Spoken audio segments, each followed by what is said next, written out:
how many of you would like to have a lot more money in your lives? No, I said a lot more money in your lives. And how many like to have a lot more happiness in your lives? And how many could stand a heck of a lot more of both in your lives? You've come to the right place. My name is T. Harv Eker. Welcome to the Millionaire Mind, the secret psychology of wealth. The first thing I want to do is I want to acknowledge you for being here. There's a saying that says 80% of success is just what? Who can tell me?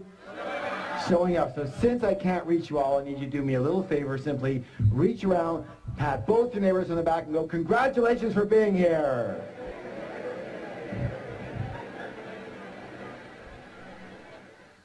It takes a lot of courage to really have a look at your life sometimes and admit what's going on. And most of us, well, we're not the best admitters, are we? Kind of reminds you of this story about this lion who's walking along the path of the jungle. And he comes across a monkey. And he goes, hey, monkey, who's the king of the jungle? The monkey goes, you are, sir, you are. He goes, that's right. And don't you ever forget it. Keeps walking along the path, and he comes across a snake. And he goes, hey, snake, who's the king of the jungle? The snake goes, you are, sir, you are. He goes, that's right. And don't you ever forget it. He's walking along the path, comes across a great big elephant. He goes, hey, elephant, who's the king of the jungle? The elephant just keeps walking. He goes, hey, elephant, who's the king of the jungle? The elephant just ignores him. The lion gets really mad, swipes the elephant on the butt, draws blood. The elephant gets angry, picks up the lion with his trunk, throws him around, fires him on the ground, stomps on his head, picks him up, throws him around, fires him on the ground, stomps on his head, picks him up, throws him against a tree, and the battered and bloody lion just lies there. Hey, you don't have to get mad just because you don't know the right answer. Hey, you might as well laugh now because it don't get any better, okay? Anytime I do any training, I have 2 rules. How many rules? How many rules? Thank you. The first rule is really important. It says this: don't believe a word I say. Now, in all sincerity, why would I suggest that? That's right. Whose experience can I come from? Thank you. Just my experience. It doesn't make it right. It doesn't make it wrong. It doesn't make it true. And it doesn't make it false. It just makes it my experience. All I can let you know, however, is that the information and principles you're about to learn here tonight totally transformed my life and has now transformed the lives of literally thousands and thousands and thousands of other people. Is it okay if I tell you just a little bit about myself? Thank you. I guess my claim to fame is that I owned at least a dozen different businesses before I hit the age of 30, including one of those businesses was opening one of the first retail fitness stores in all of North America. Now, the interesting thing about that company is that I started that business with $2,000 that I borrowed on my Visa card. And from there, I was able to open 10 company-owned locations in only 2.5 years, and then sold half my company shares to a Fortune 500 company for $1.6 million. How many wouldn't mind starting with a $2,000 credit card loan and having $1.5 million in your pocket a couple years after that? Excellent. After that, I kind of semi-retired. I moved down to San Diego, and I began doing some consulting, some one-on-one consulting. And I guess it was pretty effective for people because they started bringing friends and relatives and managers and partners, and pretty soon it was 1-on-2 and 1-on-5 and 1-on-10 and 1-on-20. And someone suggested, Harv, you might as well open up a school already. And I said, you know what? That is such a good idea. And I did. And I founded the Street Smart Business School and taught thousands of people all across North America street smart business strategies for high-speed success. What kind of success, please? Thank you. And it was during these seminars that I noticed something. I noticed something very, very, very, very, very, very strange. Would you like to know what it was? Well, maybe I'll tell you next time, but what it was simply this: that you can actually have 2 people sitting side by side in exactly the same room. And one person would take these principles and they would skyrocket to success. But what do you think would happen to the person maybe sitting right beside them? Not a heck of a lot. And I realized right there, you can actually have the greatest tools in the world, but if you have just a tiny leak in the toolbox, we have a little problem. So I began designing programs based on the inner game. What game? Thank you. The inner game of money and success. And when we blended and combined the inner game with the outer strategies, with the outer tools, virtually everybody's results went through the roof. Does that make sense, y'all? A good example of what I'm talking about with this inner game is, how many of you know it's a phenomenon that when a millionaire loses their money, they generally have it back a very short time later? True? A good example of that is, have you heard of this fellow by the name of Donald Trump? Here's this multi-billionaire who loses everything and more, and 2 years later, he's got it all back again and more. Why does this phenomenon happen? It happens because even though these people might have lost their money, they never lost their most important ingredient to their success, which was their what? Their millionaire? In Donald's case, it is what? His billionaire mind. Do you realize that Donald Trump could never, quote unquote, just be a millionaire? Let me ask you your opinion. Are you willing? How do you think that Donald Trump would feel if his net worth was $1 million? Yeah, he'd feel poor. He'd feel broke, right? Now, listen, this is the most important thing you could ever learn. That's because Donald Trump's financial thermostat, his what? Is set for, everybody pick your finger up right here. Fingers up. Make it be with me. Billions, not millions. Most people's financial thermostat is set for, fingers up, thousands, not millions. Some people's financial thermostat is set for, fingers up, hundreds, not even thousands. And some people's financial thermostat is set for, thumbs up, below zero. They're freezing and they don't know why. Which brings us to the psychology of wealth. It's very important to realize that we live in a world of duality. A world of what? Thank you. Help me out here. In and out. Give me some examples. Black and white, hot and cold, back and forth, left and right, up and down. Excellent. Excellent. Let's take right and left. Is it possible to have a left side without a right side? Left of what? You see, they're a comparison. So just as there are outer laws to money, therefore there must be what? Excellent. You know, the fact is that most people do not reach their full potential. Most people are not successful. 80% of individuals will never become financially free in the way they would like to be financially free. And 80% of individuals will never claim to be truly, truly happy. And there's a reason. Would you like to know the reason? The reason is very simple. That most people are a little on the unconscious side. They live only on a very superficial level of life, only based in the visible world, only based in what they can see. Now, a good example I'm talking about here is we're going to call this the tree of life. Tree of what? Life. Excellent. And on this tree grows what? Fir. Who said fir? Fruits. What's the word? Fruits. So we take a look at the fruits of our life, which are our results, right? And we don't like them. They're too small. They don't taste good. There's not enough of them, right? Well, what do we tend to do? Don't we tend to focus more and more of our energy and focus on those fruits, on those results? Yes? Except for one thing that we forgot. What is it that created those particular fruits? It's what? It's those roots that create those fruits. It's what's under the ground that creates what's above the ground. It's what's invisible that creates what's visible. True or true? Is that sometimes or all the time? Let me ask you a question. Is this the way it is in nature or not? Are you a part of nature? Then it may be the case that it might be the same with us, yes? All right, very good. So, the most important thing that I think people need to realize that they just don't seem to get taught anywhere is that we don't live in only one realm alone. We live in at least 4 different worlds at once. We live in the mental world. What world? We live in the emotional world. What world? We live in the spiritual world. What world? And absolutely we live in the physical material world. And what most people never get is that your physical material world, your results, what actually happens to you is nothing more than a printout of the other 3 areas. These are the fruits, but these are the roots that cause those fruits. This is your result, but these are your causes. Does that make sense, yes? This is what's above the ground, but this is what's below the ground. This is what's visible, but this is what's invisible that causes what's visible. So, it boils down to this, that money in the real world, the real stuff, money, the physical reality, is nothing more than a result. It's a what? Money is a result. Wealth is a result. Health is a result. Illness is a result. Your weight is a... We live in a world of cause and Let me ask you a question. How many of you ever heard anybody allude to the fact that a lack of money was a little bit of a problem? Anybody ever hear that? Let me say this right now. A lack of money is never, ever, ever, ever, ever a problem. It's never a problem. A lack of money is merely a symptom. What's the word? Of what's going on underneath.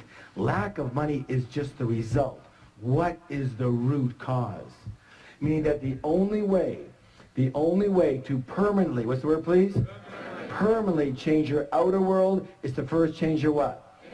You know what? We're going to give that some energy by doing a declaration together. Who can tell what a declaration is? A statement that we make what? Out loud. Thank you. And, you know, why does that work? And let me just put it this. I'm not going to get into the whole situation around it, but everything is one thing. Everything is energy. What is it? Energy. What is it?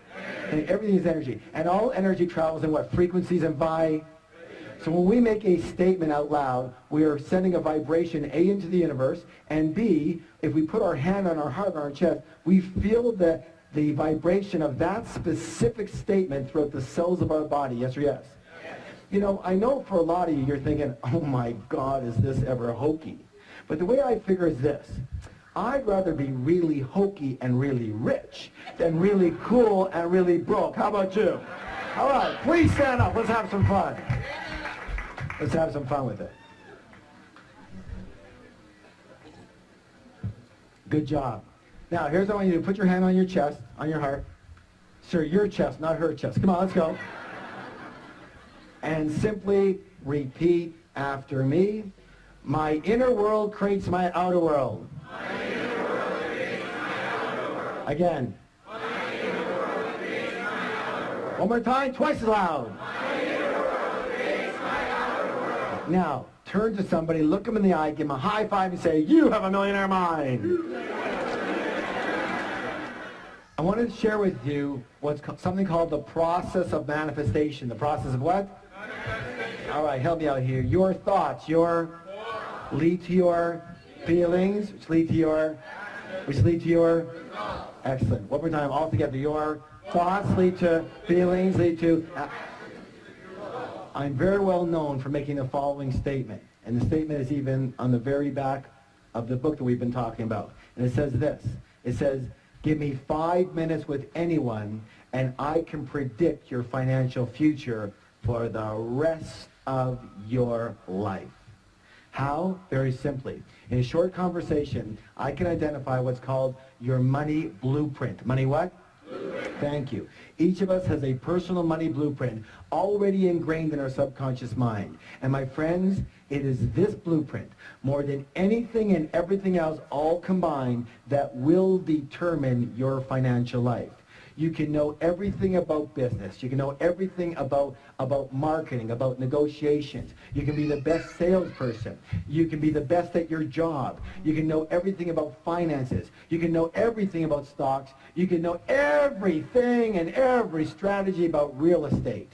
But if your money blueprint isn't preset for a high level of success, you will never, and I repeat, never amass a large amount of money. And if by chance you do, you will either quickly or slowly lose it. It's very simple. It boils down to that. And the good news is you can actually change your blueprint. Good? So let's talk about the blueprint so you understand it. How is your blueprint formed? The blueprint is formed specifically based on the information. The what? Thank you. The information or programming you received in the past, especially as a young child. Who are some of the primary sources of this information? Parents. Good. Who else? Teachers. Yes, religious leaders. Good. Good. Friends, grandparents. Good. Yes, media. Very good. Culture. Let's take culture. That's a good one. Isn't it true that certain cultures have a certain way of thinking and dealing with money? Yes. And other cultures have a completely different way of thinking and dealing with money? Yes. And let me ask you a question. Does the child come out of the womb doing it that way, or were they taught how to do money that way? Thank you. Put your hand on your chest. Repeat after me. I was taught how to do money. Thank you. And so was I. We were all taught how to do money. And unfortunately, most of us were taught by people who either didn't have a lot of it or who had a lot of emotional issues around it. True or true? So how are we taught? How are we conditioned? 3 primary ways. How many? 3. You guys are doing great. 3. And the first way is called verbal programming. What kind of programming, please? Thank you. That's all about what did you hear when you were young. The second one's called modeling. What's it called? Modeling. That's all about what did you see when you were young. And the third one's called specific incidents. Specific what? That's all about what did you experience around money, wealth, and rich people when you were young. Now, let's talk a little bit about verbal programming. Let me hear some of the phrases that you heard about money, wealth, success, rich people when you were young. What are some of the ones that you heard? Yes, money doesn't grow on. Yeah, what? It takes money to. What else? Money doesn't make you happy. Good. Money's the root of all. Okay, we can't. Yeah, there's never any. Rich people are greedy, criminals, crooks. Wonderful. That's perfect. That's perfect. Yeah. You can't take it with you, right? Spoken like a true spender. All right. Do you want to hear my father's favorite? Anytime I asked him for anything, he'd growl at me and go, hey, what am I, made of money? I used to joke around with him. I go, I wish. I'll take an arm, a leg. I'll take a baby finger, Dad. He never laughed once. Never once. Let me say this. All, what's the word? All. Each and every statement you heard when you were young, every one of those is lodged in your subconscious mind and part of the blueprint that is running your financial life. Let's talk about the next one, modeling. Here's an interesting one. What were your parents or guardians like in the arena of money when you were growing up? Did one or both of them manage money well, or did they mismanage money? Were they spenders or were they savers? Were they shrewd investors or were they non-investors? Did money come fairly easily in your household or was it always a struggle? Let me ask you this. Was money a source of joy in your home too? Or was it a source of bitter arguments? Why are we talking about this? Because there's a saying that says this, monkey see monkey, and humans aren't far behind. So generally, we will tend to be exactly like, identical to one or a combination of both of our parents in the arena of money. Unless we're exactly the opposite. Why would someone be the opposite? That's right. It just depends on how angry you were at them or at the situation. You said, I will never live like this again. Got it? The third way is called specific incidents. Specific what? Specific incidents. Now, the best way to talk about that is with my own life and my own wife. Her name is Rochelle, and when she was 8 years old, she would hear the clanging of the ice cream truck coming down the street, and she would run to her mom and ask her mom for a quarter, and her mom would say, sorry, dear, I don't have any money. Go ask Dad. Dad's got all the money. She'd run on over to Dad. She'd go get her quarter. She'd go get her ice cream. She was a happy camper. The next week, she'd hear the clang of the ice cream truck come down the street. She would run to her mom and ask her mom for a quarter, and her mom would say, help me out now. Sorry, dear, I don't have any money. Go ask your dad. Dad's got all the... She'd run on over to Dad. She'd get her quarter. She'd go get her ice cream. She was a happy camper. Question! What did my wife learn about money? Yeah, first of all, that men have all the money. So when we first got married, what do you think she expected of moi? I'll tell you what, it wasn't quarters anymore. Somehow she graduated. What did she learn about women and money? That's right, that women don't have money. Mom, the deity, didn't have any money, doesn't have money. Therefore, the way of being for a good woman to be is not to have any what? Any money. And so whenever she had money, she'd have to what? Get rid of it. And she was darn good at it too. You know, she's very exact. You give her $100, she spent $100. You give her $200, she spent $200. You give her $500, she spent $500. You give her $1,000, she spent $1,000. Then she took one of my programs. She learned all about the art of leverage. I gave her $2,000, she spent $10,000. There was only one thing we ever fought about. Can you guess what it was? Money. And it almost cost us our marriage. And all I can say is thank God that we learned about the material we're talking about now and how to completely recondition each of our own blueprints, and, this is important, create a third blueprint for the relationship. Create a third blueprint for the what? as an umbrella for the relationship. Now, I want you to know something. As many of you know, as many graduates, we have a 3-day Millionaire Mind intensive program. And one of the things I'm proudest about that program is what we're able to do for people in relationships around money. Because I know what was hurting me more than anything and biggest pain in my life. And what people don't really get is that each of you have your own blueprint, but you're going to need a third blueprint, like an umbrella blueprint. Agreements, for example, on how the relationship's going to work around money. And most of us never entered a relationship with that in place. True or true? And most of us have never looked at it like that and go, let's create an umbrella blueprint, have we? And until you do, you'll always have problems with other people around money. So, all I can say is that it worked like magic, and we have never had a disagreement since. We fought every single day. Now, you would think that's an exaggeration, wouldn't you? I wish. No, some of you going, no. I wish. Every single day for 9.5 years. And we have never had a single disagreement around money since. And now it's been 11 years. Good or good? All right, give that a hand. Hey, you can do better than that. Let me hear ya. So the big question, even bigger question, the big question is this. What is your current money blueprint set for? Are you preset for success, for mediocrity, or for failure around money? Are you set for struggle with money or for ease around money? Are you set for working really hard for your money? Raise your hand if you're a big hard worker. Come on, let me see it. Where are you? Good. Nothing more than a preset pattern or program. That's all that is. Or are you set for having a nice balance in your life? Are you set for having a very consistent income or an inconsistent income? You know, the up and down yo-yo effect. First you got it, then you don't. Then you got it, then you don't. Then you got it, then... Raise your hand if you know that one really good. Nothing more than a preset pattern. That's all that is. Are you set for having a very high income, a moderate income, or a low income? Do you know there's actual numbered settings? So are you set for earning, 25 to 50,000 a year, 50 to 75, 75 to 100, 100 to 200, 200 to 300, 300 to 500? Nothing more than preset patterns and programs. And are you preset for saving money? Or are you preset for spending money? Or are you set for avoiding the entire subject, if you could? Absolutely. Are you set for managing money well or for mismanaging money? For picking winning investments or picking losers? For trusting people with money or distrusting people with money? How can you tell what you're set for? Well, one of the easiest ways is what? Look at the fruits. That will tell you what the roots are set for. Let me give you an example of what I'm talking about. If the temperature in the room is 72 degrees, chances are really good the thermostat is set for how much, guys?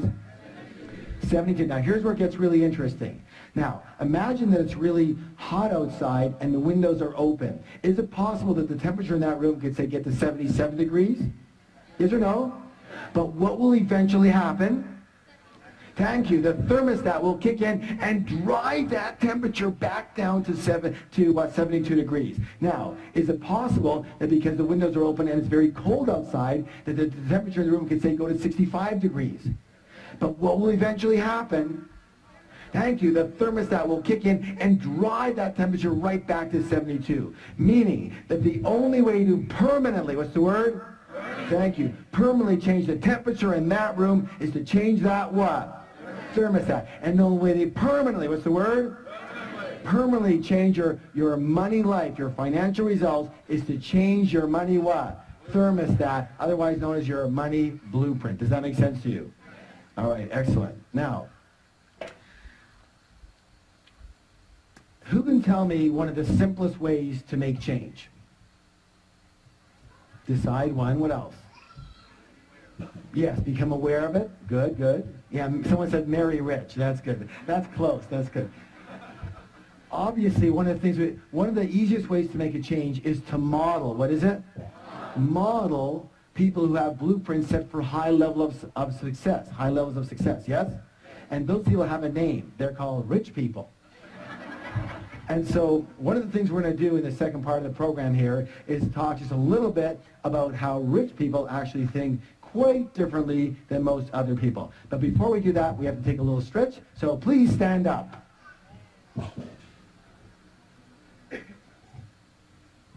All right, raising your arms nice and high. I want to hear a big, big groan. Let me hear you. Oh, good job. And this way. Oh, louder. And the other way. Oh, and backwards. Oh, and forward. Oh. Give somebody a double high five and say, you're awesome.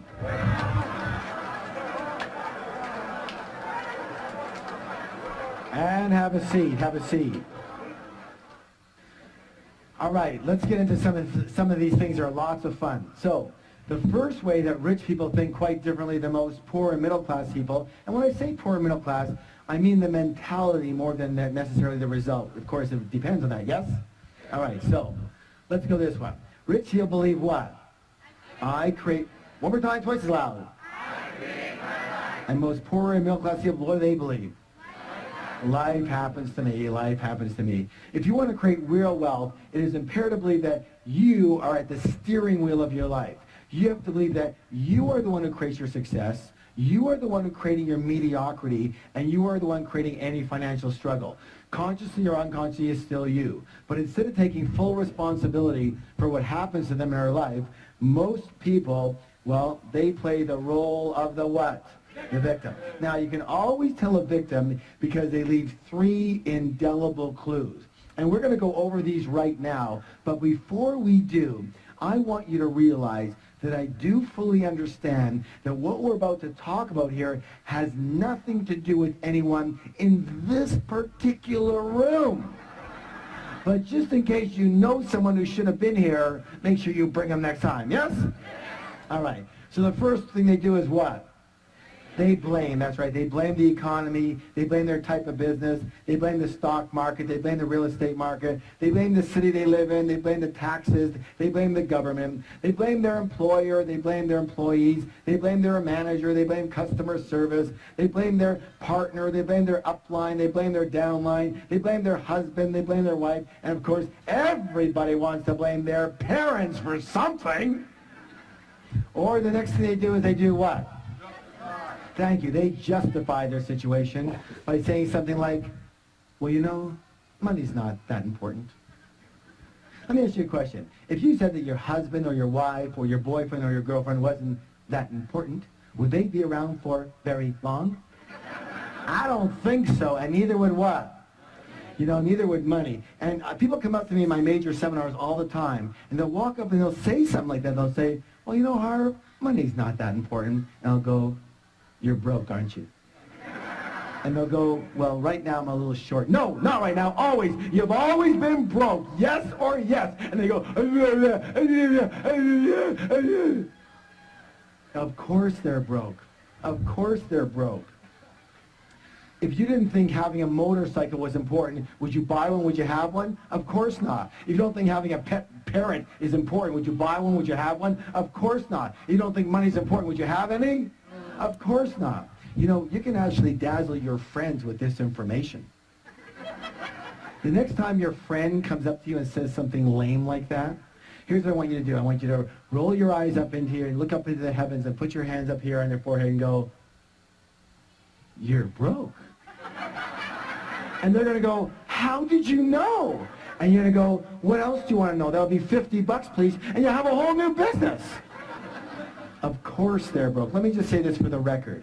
Anybody who says money is not important doesn't have any. True or true? All right, now, the third one here is absolutely imperative. What's it say, please? Complain. Let me say this right now. Complaining is the absolute worst possible thing you could do for your health or your wealth. The worst. Why? Well, one of our other programs is called the Wizard Training. What kind of training?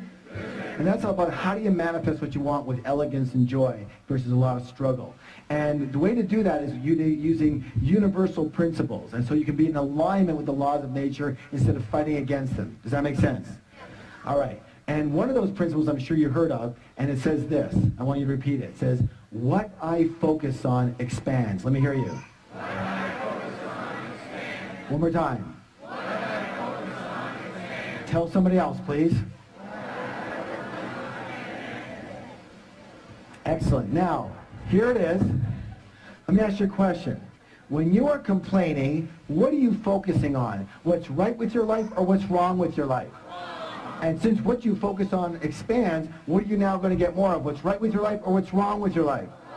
Absolutely, you're going to get more of what's wrong with your life. When you are complaining, you are actually attracting crap into your life. When you are complaining, you turn into this big, giant crap magnet. And have you ever heard that complainers, I mean, you know, they usually say the same thing, say, well, of course I complain. Look how crappy my life is. And now you know better, so you can say, no, it's because you complain that your life is so crappy. Shut up and don't stand near me. So I'm going to give you some homework. Are you willing? An action plan. Now, here's what I want you to do. For 7 days, how long? No complaining. Not out here and not in here. And when you can do that for 7 days, I promise miracles will occur for you. And it's got to be a whole 7 days. Why? Because you still might have some, you know, residual crap coming to you from before, right? Because crap doesn't travel at the speed of light, you know. It travels at the speed of crap, and it's really slow. So it has to be a whole 7 days. Are you willing? All right, good job. Now, here's the thing you have to understand. Here's the secret. Are you ready for the secret? No, you're not ready. Are you ready for the secret? All right? Lean forward. Hands on your ears. Let's see them. Okay, here we go. Ready? There's no such thing as a really rich victim. Yet being a victim definitely has its rewards, doesn't it? What's the big reward people get out of being a victim? That's right, they get attention. Is attention important to most people? It's the most important thing to most people. Why? Because when we were infants, we made a mistake, and a big one. Almost all of us. And what we did is we equated attention with love for the purposes of survival. But they're not the same at all. Does that make any sense? And because of that mistake, most of us really don't even know about true love. We know about what's called ego love, meaning we love another person for what they do for us versus who they are, having nothing to do with us. And worse than that, we love ourselves for what we do for us. In other words, when we're good, we love ourselves. And when we're bad, we don't love ourselves. True or true? Okay? And that's the biggest problem we have with most people today. And let me say this again, that at the 3-day Millionaire Mind Intensive, and I know a lot of you have been there, one of the blessings we have is this ability to be able to disconnect those two so that you truly love another person for who they are, which means you can truly love yourself for who you are and accept yourself the way you are right this moment. Good or good? And that's another blessing that we have. And so, as I said, there's no such thing as a really rich victim. So in order to stay a victim and get their attention, these people make darn sure they never get what? Rich. So here's a choice. You have a choice. You can be a victim or you can be rich, but you can't be both. You have to choose. And let me say this right now, and I hate to be so graphic about it, but we came here to learn, yes? All right. So everybody go like this with your finger. Put it over here. Watch. Every time you blame or justify or complain, you are slitting your financial throat and your happiness throat as well. And people, well, if they want to be around you, there's something wrong with them too.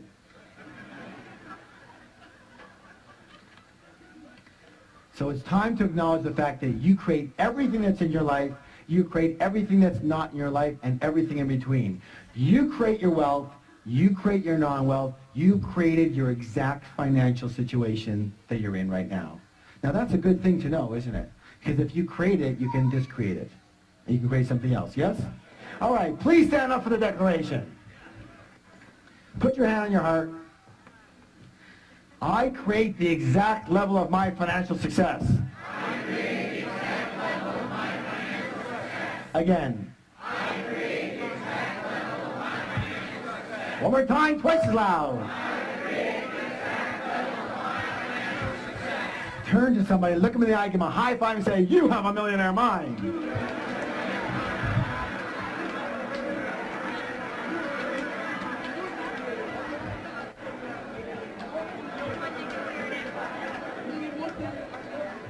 And have a seat. Good job. All right, here's another one. This is very important. Now, what do we do when something's very important that's coming up? We do a drum roll. Ready? Let's hear it. Let me hear it.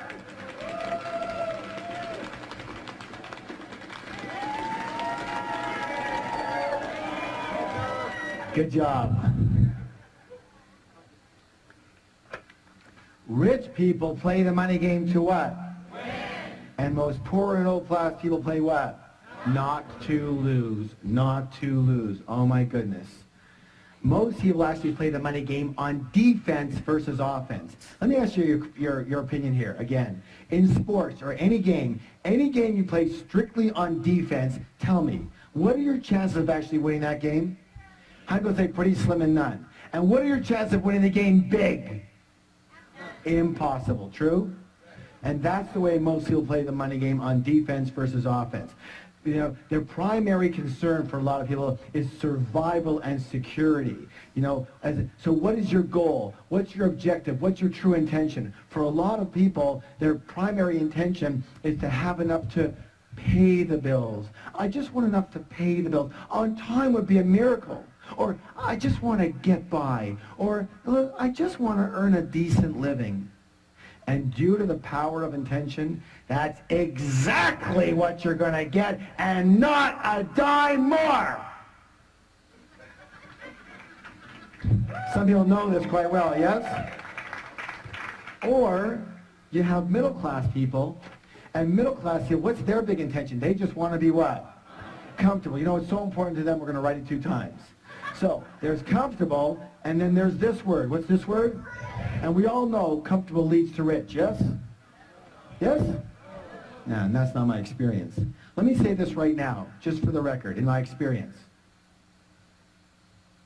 Comfortable and rich are planets apart. Planets apart. What you need to do and who you have to be comfortable is a whole different world than who you have to be and what you have to do to get rich. Is that clear at all? Is that really clear? I hope you get it. Because I would say that's one of the #1 issues with most people sitting in the room right now. Your goal is to be comfortable. Let me say this right now. If your goal is to be comfortable, you will never get rich. Never. On the other hand, if your goal is to get rich, you're going to end up mighty comfortable. So here's the thought. If you shoot for the stars, you're at least going to hit the moon. Most people only shoot for the ceiling in their house, and they wonder what the problem is. All right, here's what I want you to do. Another action. Are you willing to take the actions? All right, practice. Practice makes permanent. So tonight, when you get home, tomorrow morning, I want you, either yourself or with your team, to create a strategy. Create a what? Strategy. To help 10 times the number of people you're helping right now. Whatever business you're in, whatever job situation you're in, I want you to help 10 times as many people. Who can tell me why? Exactly, because that's how you get paid. One of the things we do in our programs is we have certain definitions. And the definition we use of a business person or even in a job is, listen closely, a person who solves problems for people at a profit or for pay. Say that with me. A person who solves problems for people for profit or for pay. Good or good? Good. So what's your job? This is what? Solve problems. And you get paid accordingly. Meaning that if you go out there to make money, what do? But if you go out there to solve problems, and if you go out there to solve 10 times the problems you're solving now, there's a good chance you're going to get how much more money? 10 times. Does that make sense? Because that's what delivering value is all about. It's about solving. Let me put it this way. If you're not solving a problem, I guarantee you're not getting paid. People say, well, Harv, how do I make more money? Wrong question. The better question is, how do I help more people? How do I help 10 times the people? And that's going to take a little strategy. And for a lot of you, it's going to take a little more leverage, a little more systemizing, a little more being based on results versus time. Does that make any sense? Yes or yes? All right, good job. So, please stand up for the declaration.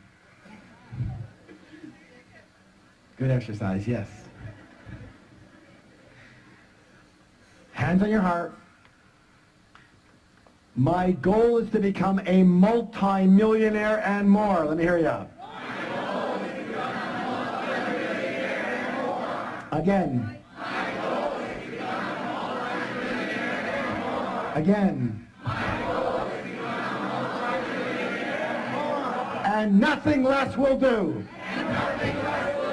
Give me a high five and say, you have a millionaire mind. Question.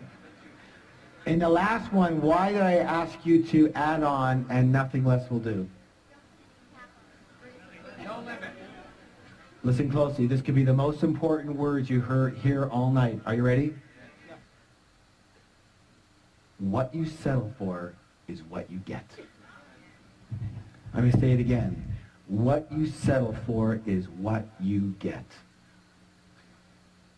If you look at your life right now, the results of your life is exactly what you've settled for. You understand what I'm saying? People walk into a job situation or a business, they walk into a job and they're in a job interview and the interviewer says, well, what's your salary expectations? And they go, $250,000 a year? And the guy goes, what? This job pays $30,000. Really? So find me another job that pays me $250,000. See, if you are only willing to do what it takes to earn $250,000 a year, that's all you'll accept. And you will keep on hunting and searching and creating the strategy until you get there. But if you are willing to take $30,000 and be comfortable and get by, that's it. You're done. Does that make any sense at all? Yes. What you settle for is what you get. Say, what I settle for is what I get. Tell somebody else, please. Good job. All right, let's go to the next one here. This one here is a simple one and really short. Listen closely. Rich people always think the word what? Both. And most everybody else thinks what? Either or. Either or. As in, either I can be rich or I can be spiritual. Either I can be rich or I can be good and kind. Either I can be rich or I can be generous. Either I can be rich or I can have my health. Either I can be rich or I can have time for my family. Either I can have money or I can have love. Either or, either or. All that is called scarcity thinking. What kind of thinking? Scarcity thinking. And the answer to all of those is what? Both. Both. Listen. Listen. You're smart enough. You're intelligent enough. And you are creative enough to create a strategy that works for you in your life. And if it's not working on day one, you readjust it until it's working on day two. The answer is what? Both. What is it? Both. Both. Absolutely. You can be kind and generous and loving and spiritual and compassionate and really, really rich. Good or good?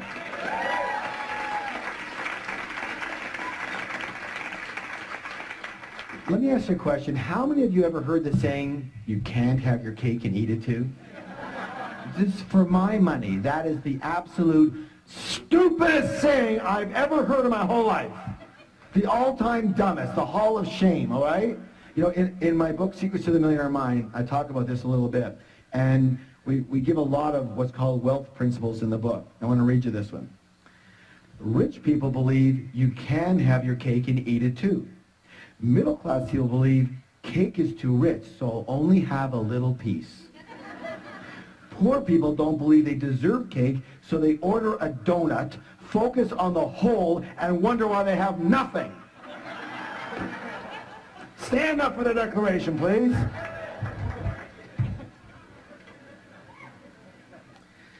goes like this. I can be kind, generous, and loving and still be really, really rich.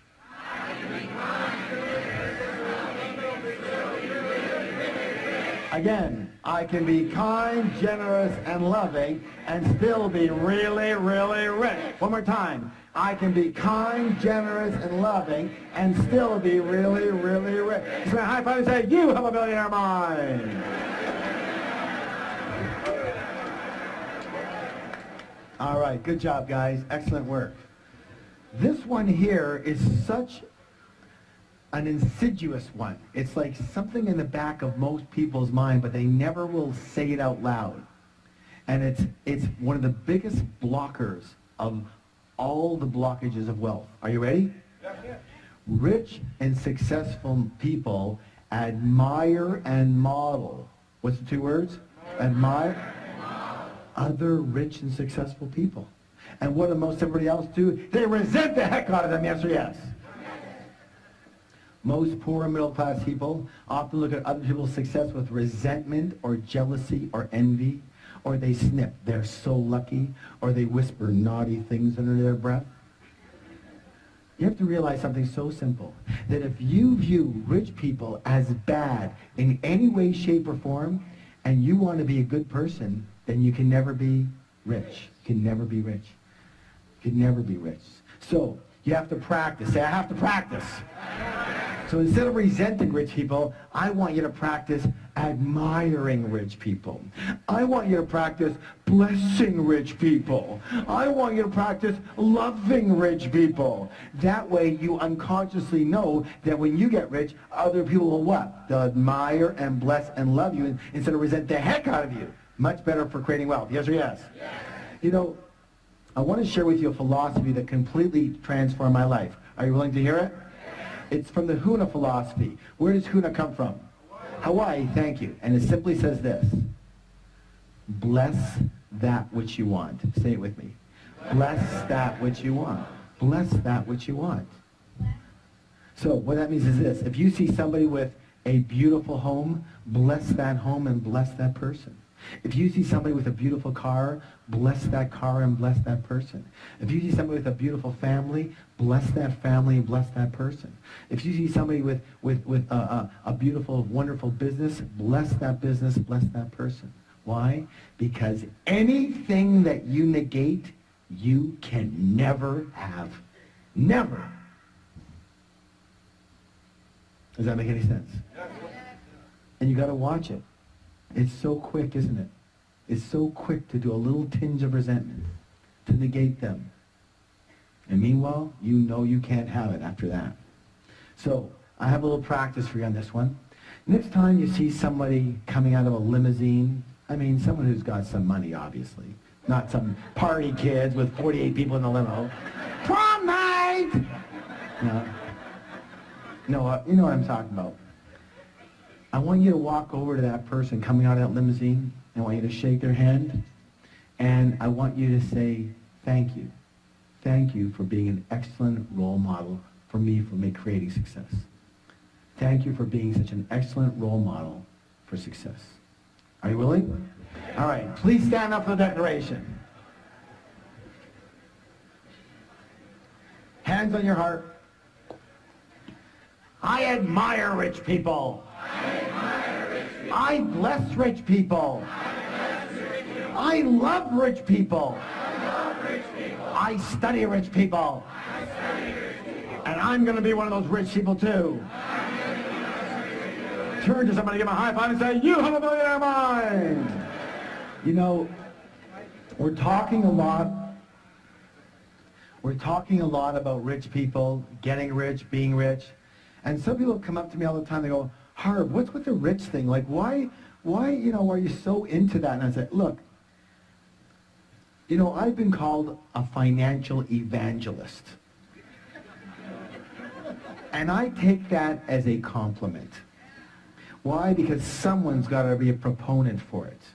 Do you understand what I'm saying? Amen, right. So, but let's talk about it because it's more than just money. So let's talk about why be rich. Number one, lifestyle. What's the word? Hey, obviously that's the most obvious one for the wonderful lifestyle that can afford you and your family. It's a nice way to live, yes or yes? Yes. But number 2 is contribution. What is it? Contribution. Here's my thoughts. It says this. My feeling is this, that if you have the wherewithal to be rich, it's your duty, it's your obligation to do so. Why? So that you can help people who simply do not have that wherewithal. Does that make sense to you all? Because, and I'll say this, that if you're in this room, you probably have the wherewithal. Especially you self-selected yourself to be here. If you're hearing this message, you selected yourself to be that. You understand? And here's where I came up with that, like very specifically, a good example.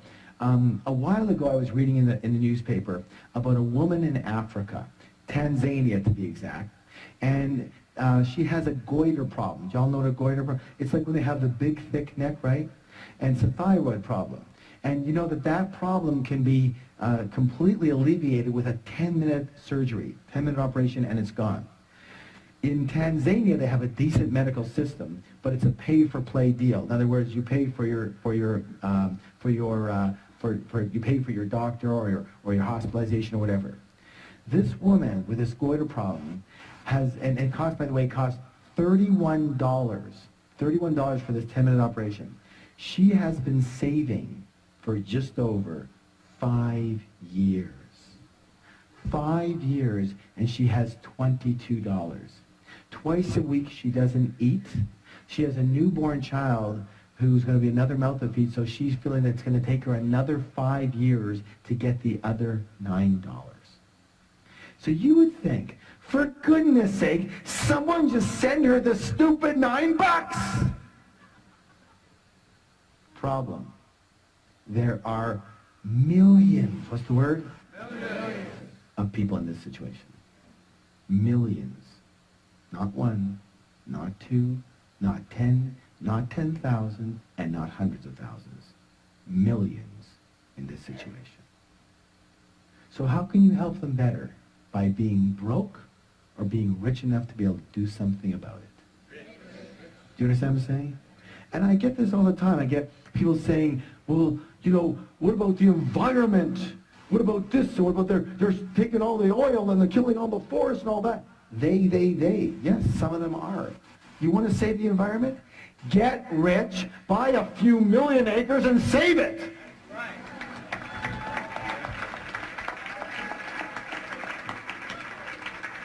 You're going to have some power and control over your land. You understand what I'm saying? Yes or no? Yes. Take responsibility is what I want to say on that. Okay, this one over here, one more here. This is critical. The third reason is for what? Who you have to become in order to create wealth. In other words, who do you have to be in character, in virtue, in traits? How big do you have to be to get rich versus, you know, being broke? And there's certain characteristics that it takes to be incredibly successful. Because what creates success? And isn't it one of the things being one of the best in your field? Yes or no? Yes, yes or no? Yes. Absolutely. Who do you have to be? What do you have to know? Who do you have to be in character to be the best at what you do in order to get paid the most? Does that make sense to you? So who do you have to become? It's a learning process. And that brings us to the next way that rich people actually think quite differently and are quite different than most other. Rich people are what? Bigger than their problems. What is it? Bigger than their problems. And most other people are what? Smaller than their problems. Smaller. And the secret, guys, I want you to hear something right now. If you will just understand and take action on this one right here, I promise you, mano a mano, heart to heart, your life will just skyrocket. It will go to a whole other level, and you'll see why in a moment. Are you ready? Yes. Listen closely. The secret to success, my friends, is not to try and avoid or get rid of your problems. The secret to success is to grow yourself so you are bigger than any problem. We got the size of you, and we got the size of your problem. And let's do a little scale here. So here we are. Here's you and here's your problem. And we are dealing with, say, a level 5 problems. But you happen to be a level 2 person. Question, is that a big problem or a little problem? That's a big problem, right? But let's say you grow yourself to, say, be a level 8 person. Same problem. Big problem, little problem. Little problem. Now let's say you work with us and you grow yourself to be, say, a level 10 person. Big problem, little problem. No problem. It doesn't even exist in the realm of your mind as a problem. You don't see it as a problem. It's just something to take care of, yes or no? Let's test this out. How many of you have ever been in a conversation with somebody who's talking about their problem, and you go to them and you go, I don't see the problem here. Raise your hand if you ever had that happen. Everyone's had that happen. Everyone. Because at that point in time, they are smaller than their problem. So it's not about the size of the problem, it's about the size of you. There's always going to be problems, yes or yes? There's so many times in this business, and I'm sure in your business, but when you get to a higher and higher level, you know, the responsibilities become greater. The amount of money invested becomes more. You have, you know, we have 140 employees. You know, there are staff people. There's, you know, huge overheads and lots of what? Quote unquote problems. And my wife says to me all the time, Harv, why did you choose such a hard business? And I go, it's not about the business. It's about me. Because if I can't handle the problems here, you think I can handle the problems there? Because problems are going to be with you all the time. True or true? And running away from them or playing small because you don't want any problems? That's crazy. Let's face it. We're going to have quote-unquote problems. But the size of those quote-unquote problems will depend on the size of us, not the problem. Raise your hand if you've ever felt like, I don't want to like get into the big leagues because there's like so many problems there. I just want to have a nice, simple life. Raise your hand. Be honest. Come on. More than half of you in here. How's it working so far? You still have the problems, but you're broke. That's the biggest problem of all. True or true? I figure it this way. If I'm going to have problems, I might as well get rich.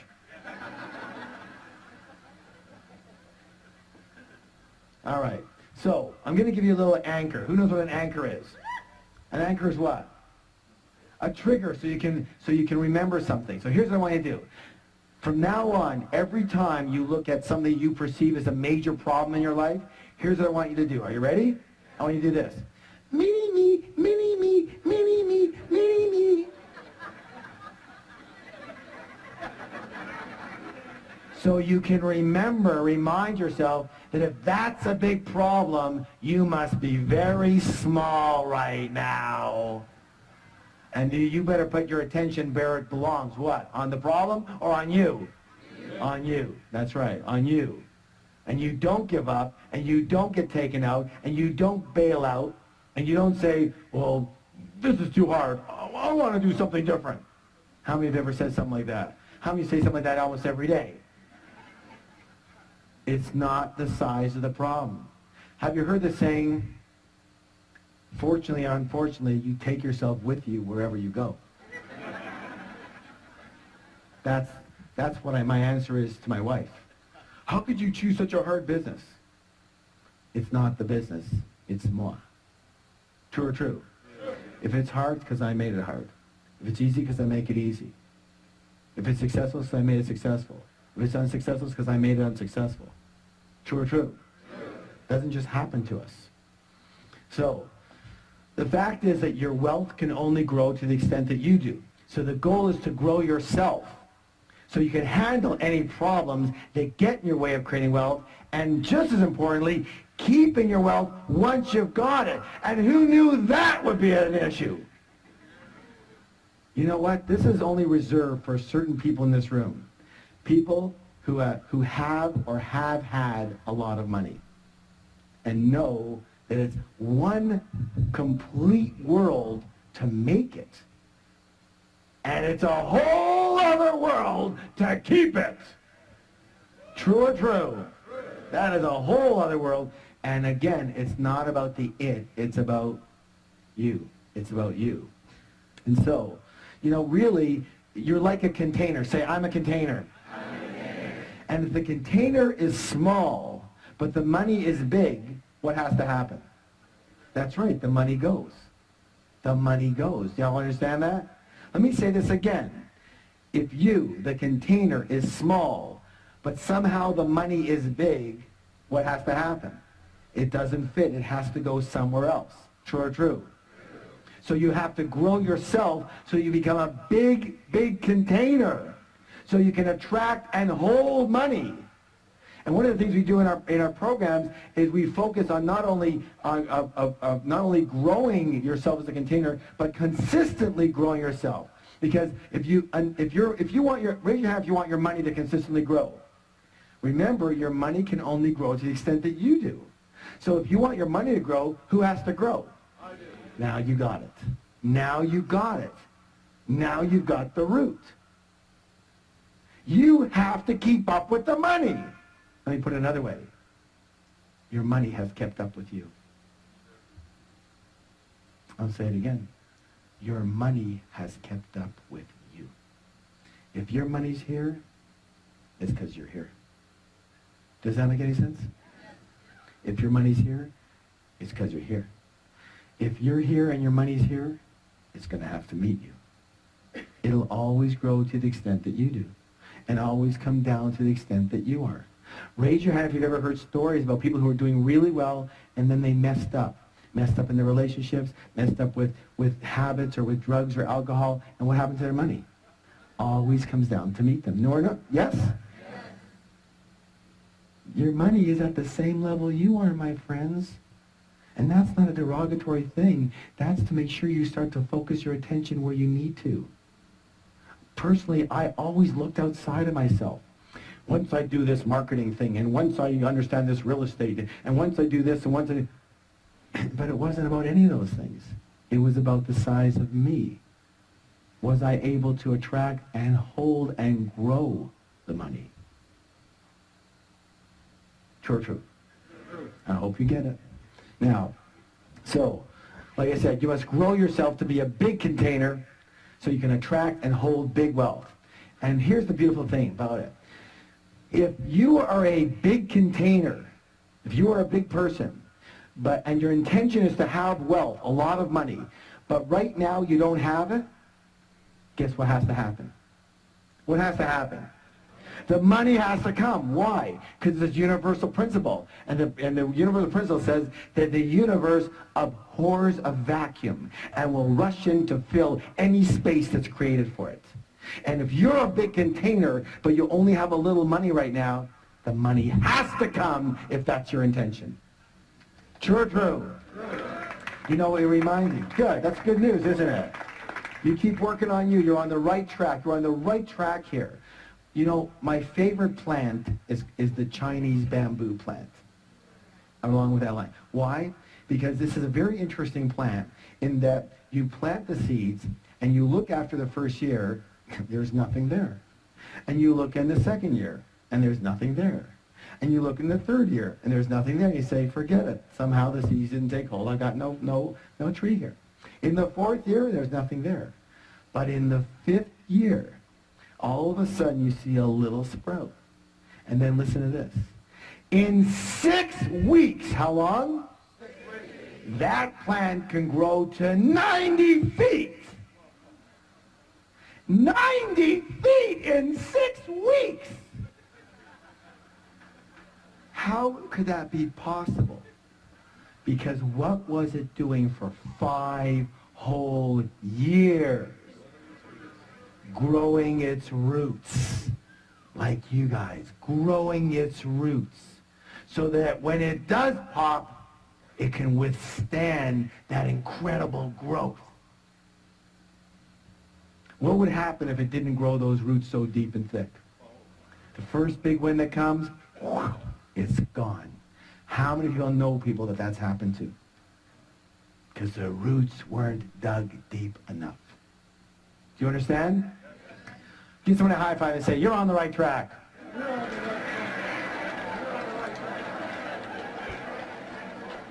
That's why it's so imperative that you keep learning and growing. Learning and what? Growing. Because listen closely. This is very important. Because if you're not growing, you're automatically what? Dying. I'm saying it again. If you're not growing, you're what? Dying. If you're not sure that that's a scientific fact. I'm not a scientist, but ask any scientist and any person who's involved in physics. Raise your hand if you have a plant or flower at home. If your plant's not growing, what's it doing? It's dying. Any living organism, same with us. And that's why I have a message for all you guys and all you gals who are a little, say, semi-retired or retired or a little older and going, there's nothing left to do. Just kind of play around, and that's okay. But guess what? You're going down. You're going down. If you're not growing, you're what? Dying. That's why being comfortable sucks. That's why it sucks. Because you can't stay comfortable. You can't stay stagnant. You're either going up or down. It's a dynamic universe. Yes or yes? Yes. So forget comfortable. You keep on growing. Well, I don't want to kill myself. What does that mean? I don't want to kill myself. What do you think? To grow, you have to kill yourself? No, being comfortable and stagnant, that kills you. It's not this either-or stuff. This the words I don't want to kill myself. I'm not going to have time for anything. Well, why don't you create time for things you want to do and create time for business and create time for your family?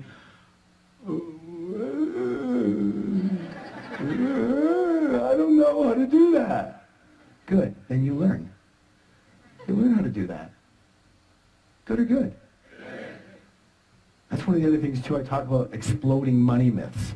People say, well, I'm incompetent with money. I just can't handle money. I'm not good with money. That's your reason? Well, I'm not a good piano player. But if I wanted to play piano, I'd what? Learn. Hello. We don't come out of the womb doing money. Most of us got taught. But what about taking the responsibility and accountability and going out there and learning it? Learning the field you need to learn. Learning the investments you need to learn. Learning how to do money. When people are at my seminar and they go, I'm incompetent with money. I'm just not good at it. And that's their reason? It's crazy. Learn how to do it. Good or good? Good. Listen, no excuses. No excuses, no reasons. In our Enlightened Warrior Training Camp, we have a flip chart that says, reasons or results. And the big one is what? Or. Reasons or results. You cannot have both. If you have a reason, you know you didn't get the result. True or true? So, the result is rich, yes? Yes. And everything else is your story.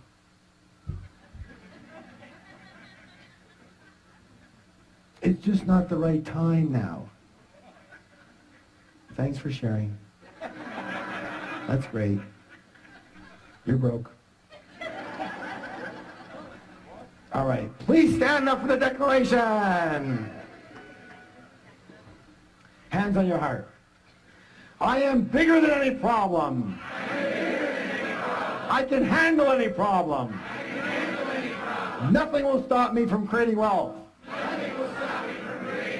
Turn to somebody in my life and say, you have a millionaire mind. All right, this one is really, really important. Recall the process of manifestation. Say it with me. Your thoughts lead to your feelings, lead to actions, lead to result. Which one is the highlighted one? Action. How many people agree to succeed in the real world, you have to take what? Action. Let's see if that's true. Why is that? Thoughts and feelings, are they part of the inner world or part of the outer world? Inner world, thank you. Result, part of the inner world or part of the outer world? Outer world. And therefore, action becomes the what? The bridge between the inner world and the outer world. Do you understand? So, you can think all you want about wealth and success. You can meditate. Listen, I've meditated for 25 years. but I've never been meditating there and had a bag of money drop on my head. I'm one of these unfortunate souls that actually has to do something in the real world to get any of the stuff. A lot of people are very kind and generous and wonderful, well-intentioned people. They just don't do anything. Or they don't do anything at a high enough level, or take enough massive action to get anything done. They just talk about it, they think about it, they meditate it, but nothing actually happens in the physical world. And if you want physical money, you'll need to transfer into the physical realm, from the mental, emotional, spiritual sides. And the way to transfer from those three invisible to the visible, from under the ground to above the ground, into the physical realm is through the process of action. True or true? That's why action is absolutely critical. Now, if that's true, what prevents us from taking the action we know we need to be taking? Fear. Thank you. How many people agree that fear and doubt and worry are among our greatest obstacles, not only to success, but to happiness as well? Excellent. And therefore, one of the biggest differences between rich people and most other people is that rich people are willing to do this. What's it say? One of the other programs we teach is called the Enlightened Warrior Training. And it says that the true warrior can tame the cobra of fear. What's the key word? Tame. It doesn't say kill the cobra. It doesn't say get rid of the cobra. It doesn't say run away from the cobra. It says what? Tame the cobra of fear. Let me say this right now. My friends, listen closely. Listen closely. Are you listening? Yes. It is not necessary to try and get rid of fear in order to succeed. Rich and successful people have fear. Rich and successful people have doubts. Rich and successful people have worries. They just don't let those feelings stop them and take them out. Unsuccessful people have exactly the same feelings, but they let those feelings stop them, paralyze them into thinking, oh my God, what will happen out of this? And they're done. True or true? True. A lot of people believe that rich people don't have fear. That's ridiculous. Ridiculous. So, how many people agree we're creatures of habit? Yes? And therefore the secret is to practice. What's the word? Practice acting in spite of fear. Practice acting in spite of doubt. Practice acting in spite of worry. Practice acting in spite of inconvenience. Inconvenience. If your life is about convenience, you'll never be rich. Let me say this right now. It's not always convenient to do what it takes to get rich. And practice acting in spite of discomfort. It's the same thing, as I said earlier. I'm going to challenge you right now, as I do with all of my students. Are you willing? Are you willing? Yes. I want you to find uncomfortable situations and move into them. I want you to look for uncomfortable situations and get involved in them. And when something becomes uncomfortable for you, that's when you go into it. You understand that? Why? Because, let me ask you a question we talked about earlier. When you're comfortable, you're in what zone? You're in your what? Your comfort zone. And in your comfort zone, are you growing or dying? You're going down. So you've got to get uncomfortable. Until you're uncomfortable, you're not growing. Are you willing? So the only time you're growing is when you're uncomfortable. Say, the only time I'm growing is when I'm uncomfortable. Pat someone in the back and go, you're growing, man, you're growing. You can always tell rich people, you can always tell middle class people, you can almost always tell broke people by the actions they're willing to take and not take. How much comfort or convenience runs their life. You know, one of the things we talk about is that at the end of our programs, usually we talk about the 3-day Millionaire Mind Intensive. And very often someone will stand up and say something like, they'll say, well, you know, it's not being held in the city that we're in right now, and I'd have to, like, take a flight and fly for 4 hours and, you know, get a hotel and you know, this and that, and it's just so inconvenient. And I have 2 words. You're broke. You're broke. You have to be broke. If a 4-hour drive or a 4-hour flight or a 4-day flight is going to stop you from doing whatever it takes you have to do to succeed, then what else will stop you? Here's the easy answer. Anything. Anything will stop you. Why? Because you are a person that will be stopped. Now, you choose. Either you are a person that will be stopped or you are a person that will not be stopped. One or the other. And here's the thing. You have to train yourself to not be stopped. It's a practice. You have to train yourself to not be stopped. Because it's easy to be stopped. And most of us were unstoppable at one point, and then day 2 of our lives happened. And we got taught. We got what? To stop. For our safety. Supposedly. But we generalized it to everything. True or true? Look, you can throw my philosophy right out, but here's my philosophy. If it isn't going to kill you physically, do it.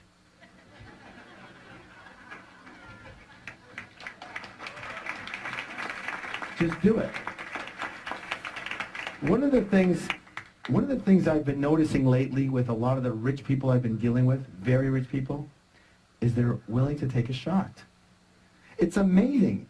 I'm a lot less risk prone than they are, but I also see where I am and where they are. Now I do pretty well, but these guys are amazing. And it's like, you give them a proposal and they go, that makes sense, that could work, yeah? All right, let's give it a shot. And I'm going, well, I'm not sure it's going to work. I know, but let's give it a shot. Well, I'm not that sure. I know, but let's go for it. Let's give it a shot. What's the worst that can happen? Oh, we lose a few bucks, we try another thing. Well, okay. You understand what I'm saying? They're willing to go for it. And we, like if someone's going to get a little upset with us, no, I don't want to do that then. Well, what if I lose what I've got? No, I don't want to do that. I'm going to keep it simple. If it's not going to kill you physically, do it. You'll be so much better off in the end than waiting for the exact right moment and time. By the way, when's the exact right moment and time? When you feel comfortable. Notice? It's got you coming and going. And so it doesn't let you be comfortable so that you can make sure it keeps you out of harm's way. Because your mind is a protective mechanism. Its job is to protect you, not to help you succeed or be happy. Did you know that? Good or good? All right, good. So, please stand up for the declaration. One more here. I act in spite of fear. I act in spite of doubt. I act in spite of worry. I act in spite of inconvenience. I act in spite of discomfort. I act in spite of anything. Turn to somebody, give them a high five and say, you have a millionaire mind. This is a 45-pound arrow with a nice steel tip on the end of it. A wooden arrow here. And in a moment, I am going to pick one of you to come up here and break this arrow in a highly unusual way. So you all better listen very closely. Are you listening? Yes. All right, good. Everyone hold up your index finger. Excellent, good. Now, take it and press it into the soft part of your throat and push in really hard. If you start to gag and choke, you've got the right spot. That's where you'll be breaking the arrow. Now, the arrow break is a metaphor. What is it? It's a metaphor, symbolizing breaking through an obstacle that's happening in your life. So let me show you what this is going to look like. Michelle, if you can come up here, that'd be awesome. What this is going to look like.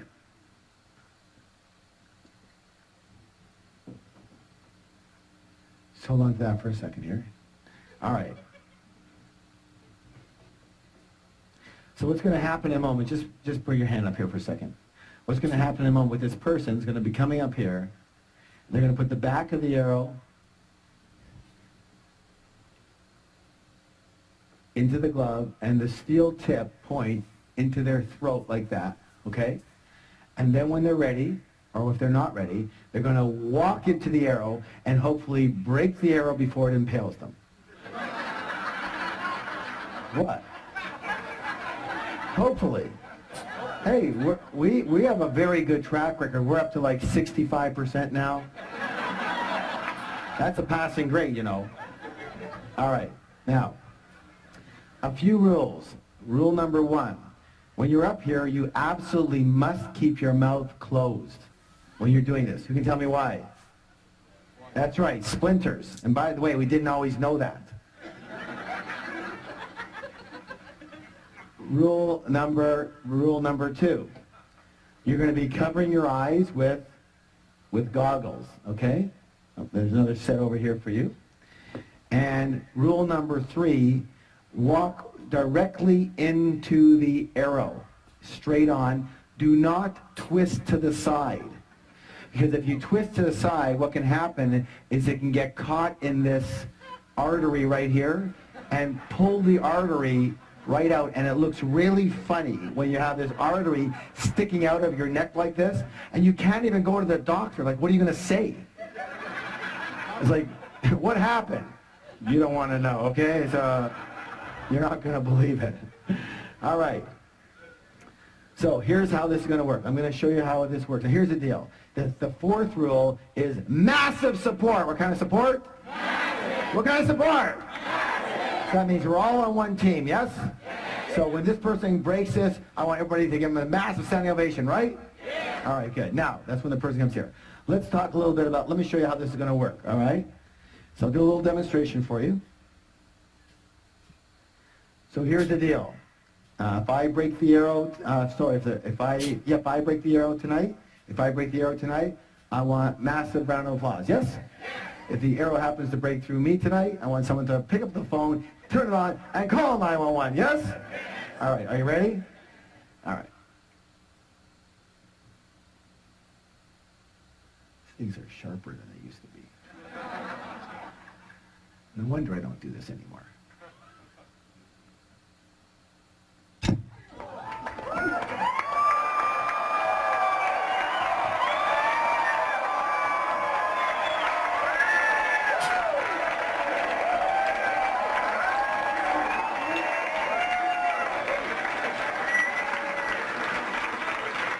Thank you.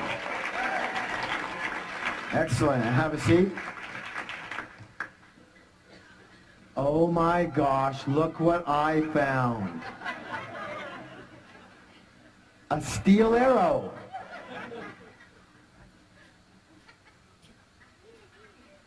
This one's like so nervous she's scratching herself. I like the people who throw their pencils down to look for them so that I can't see them. Who's never done anything like this, but has something, hold on, you guys said, it's a metaphor. A metaphor means it's something that you are trying to break through tonight. Never done anything, would be scared to death to do this. Who'd be totally scared? Doesn't look too scared to me. Are you? Okay, come on up here. Give a round of applause. Okay. What's your name? Nicole, okay? Yeah, the first thing we have to do, Nicole, is take care of some legal work. Here you go. Here you go. So you're going to sign a release form. Seriously? Yeah, seriously. Are you kidding me? So print your name over here. It basically says that we accept no responsibility for your death or injury. Okay. And the date today is what? Okay.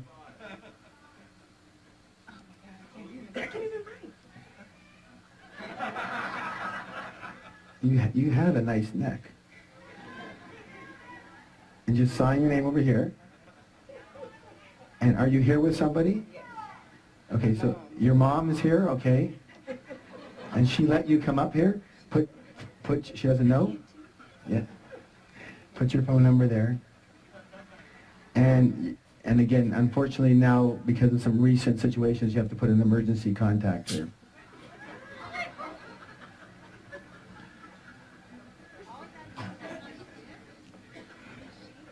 Now, remember what we said about support, right? Okay. Now, here's the deal. Okay, you're doing great. Perfect.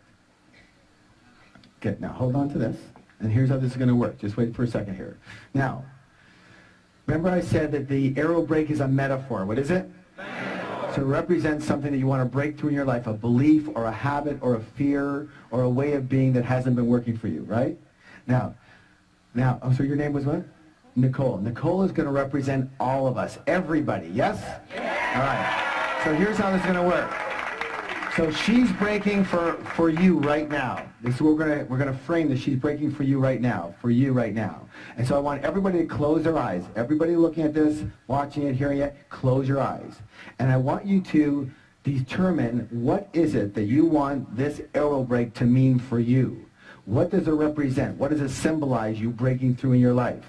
What specific fear or doubt or concern or belief or habit or way of being or situation does it mean you breaking through as a metaphor in your life? And come up with one. And the same with you, Nicole.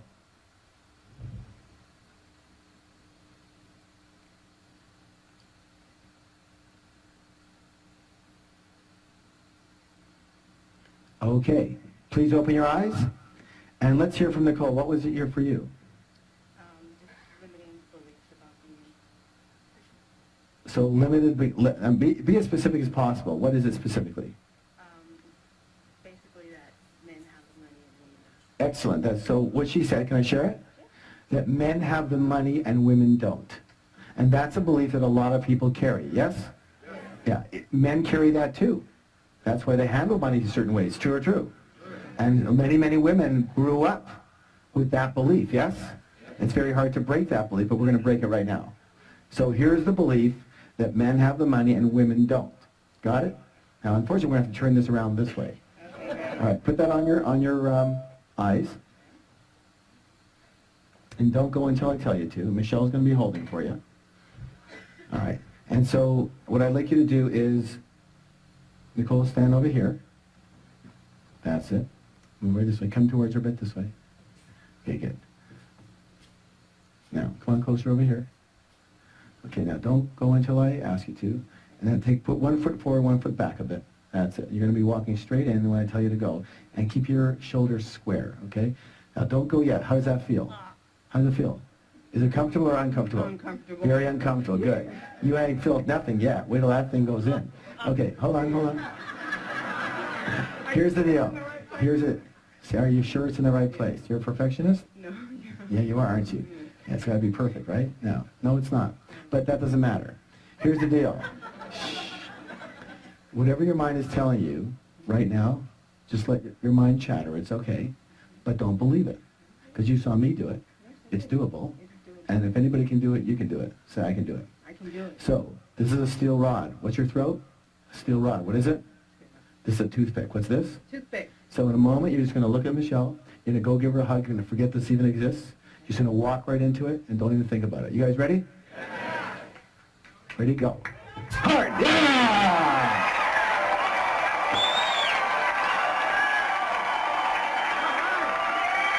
Yeah, girl. Hold those up. Hold those up. Hold it up.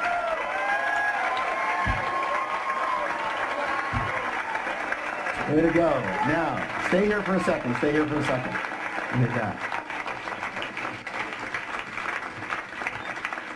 Now, okay, go ahead. Now, question. Was that harder or easier than you thought it was going to be? Yeah, the actual act was easier than what she thought it was going to be. Yes? All right. Give her a round of applause. Thank you so much.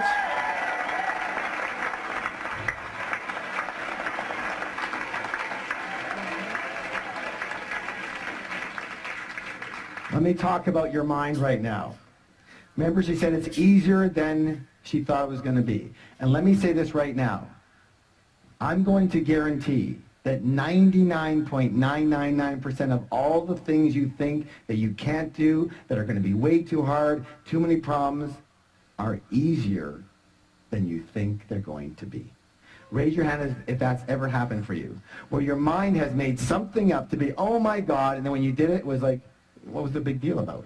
True or true? Let's talk about that. Let's listen closely. Your mind is the greatest soap opera scriptwriter in history. It makes up incredible stories, usually based in dramas and disasters, of things that never happened and things that never will.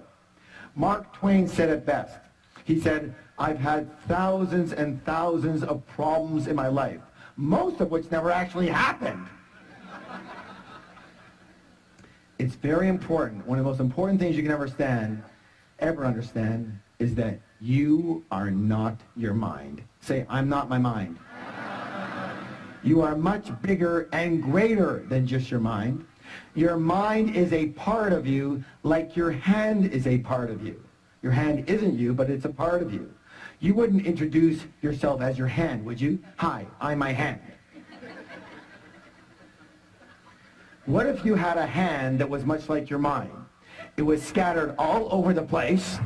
It was constantly beating you up. And it never shut up. Yada, yada, yada, yada, yada, yada, yada. In the car, yada, yada, yada, yada. In the shower, yada, yada, yada, yada, yada, yada.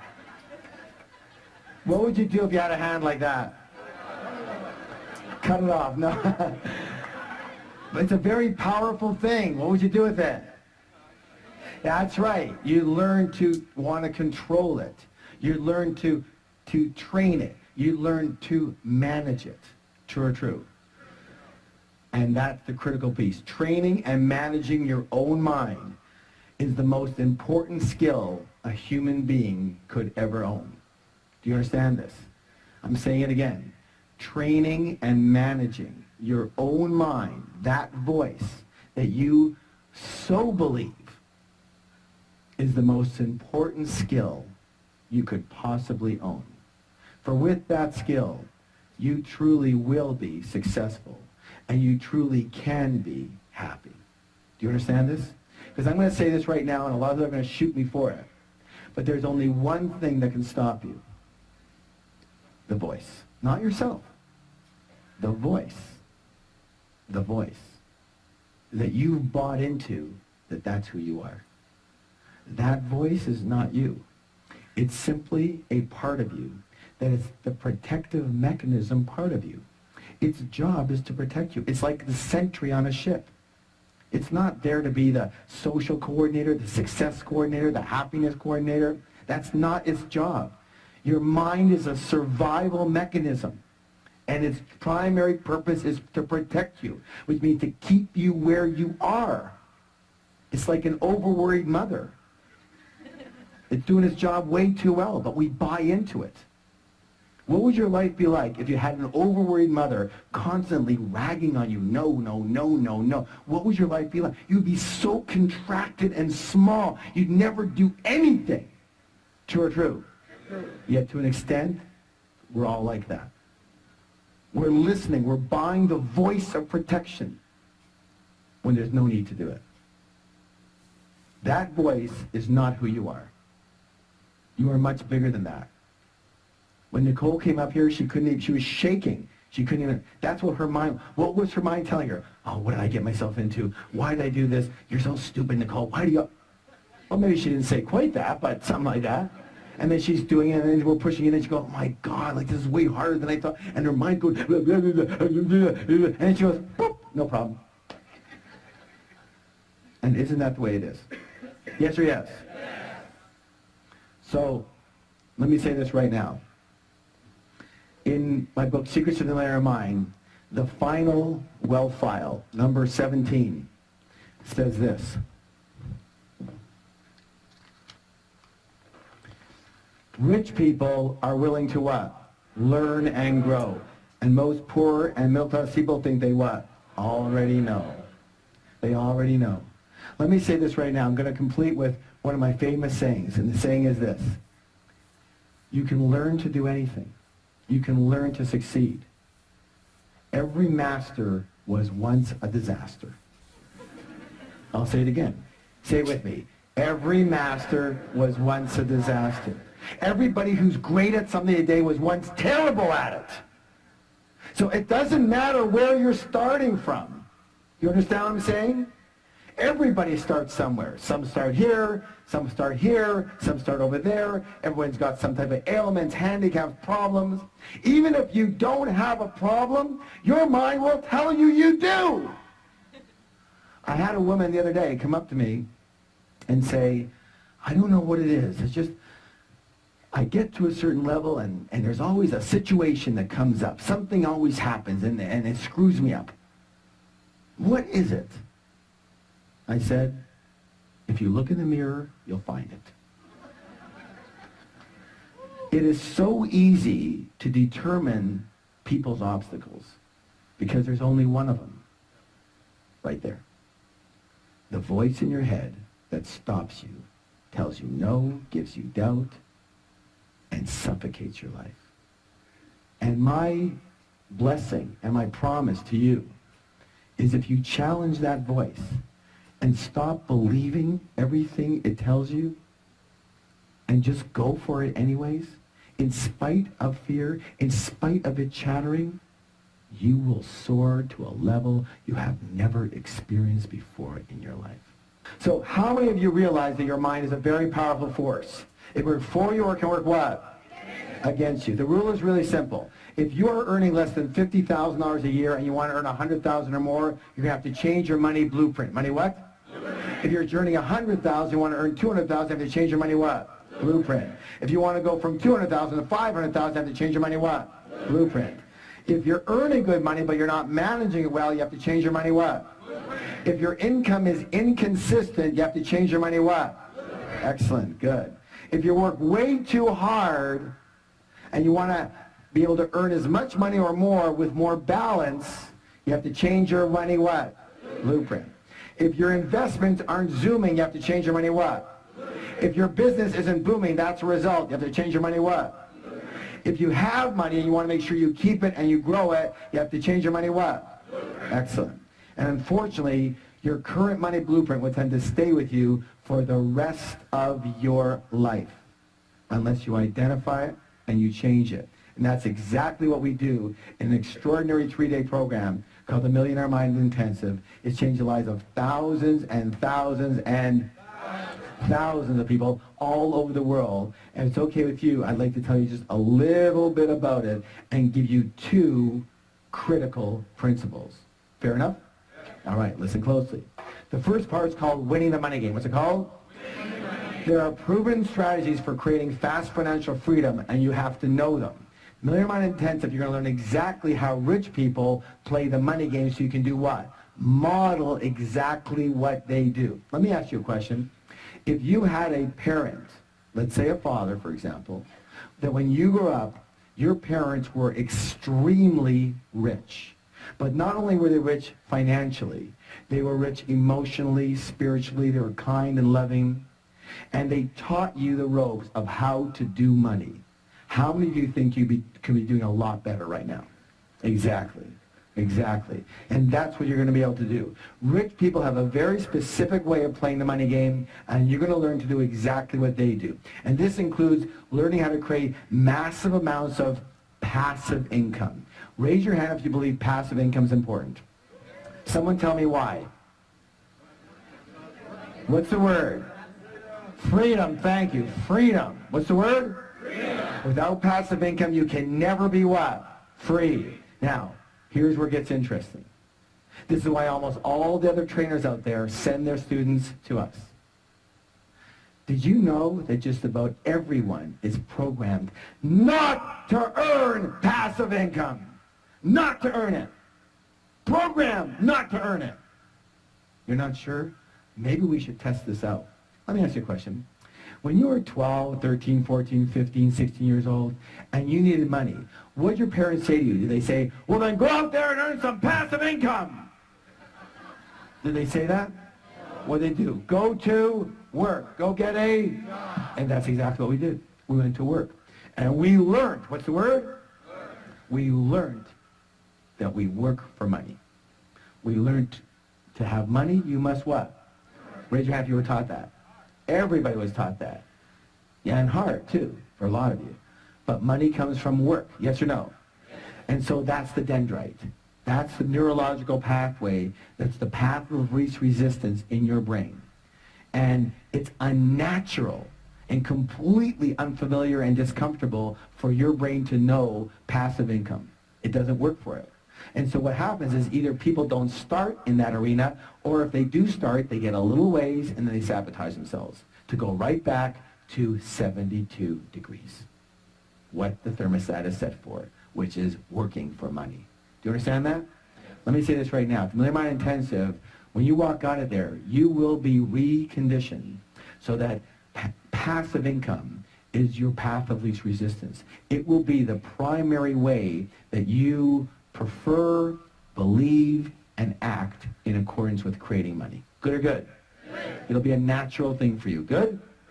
Now, let me say this also. You're also going to learn the world's easiest money management method.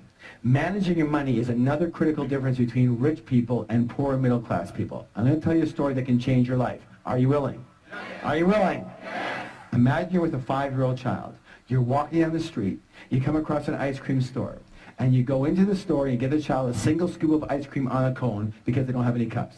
The child is only 5 years old. They have very little hands. They're kind of wobbly. And as they walk out the door, it jostles them. And the ice cream falls out of the cone onto the ground.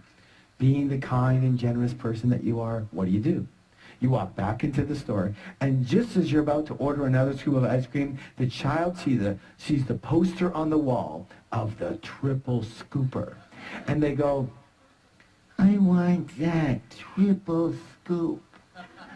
And now, being the kind and generous person that you are, do you now get them the triple scoop or not? No, of course not. Why would you set them up to fail? They couldn't even handle one scoop. What, are you going to load them down with 3 scoops now? Let me say this right now, my friends. We live in a loving and supportive universe. The universe wants you to win. It wants to support you. But it has the same rule. And the rule is simply this. And I'm going to nail half of you right now as to why you're not doing better with your money. It's simple. Until you show you can handle what you've already got, you won't get any more. Most people are walking around with 1 or 2 scoops dripping all over the place. It's a complete mess. And they're going, give me more, give me more. And the universe is going, why? I gave you more. Look what you did with it. Some of you are laughing nervously. Let me say this right now. You're going to learn the simplest, easiest, most effective way to handle money that you've ever seen in your life. A 5-year-old can do it, and 5-year-olds do it. And when you start handling your money like this, when you simply show whatever you believe in, whatever universal power, whatever yourself, your inner self, whatever you want to show, when you simply show that you can handle what you've already got, even if it's just $1, you watch. And I don't use this word lightly, but you watch as miracles occur for you. Things you could have never dreamed of, things you could have never planned of. They just start happening for you. Why? Simple. When the child can hold a single scoop, you are very willing to get him another scoop. True or true? True or true? How many of you got a big hit out of that one right there? Okay? You need to start handling your money in a very easy and effective way. Now, in short, you're going to learn a step-by-step method for winning the money game so that you never have to work again unless you choose to. Raise your hand if you'd like to have that choice. Raise your hand if you'd like to have the choice a lot sooner than later. Then we will see you there. Now, part 2 is the inner game, conditioning yourself for natural and automatic success. And in this section, listen to this, we actually identify your current money blueprint. And using several extremely high-impact processes, we actually change your blueprint right on the spot, right there, right on site, right on the premises, right that weekend. We don't teach you how to change your blueprint and send you home to change it. Why? Because you won't. Why?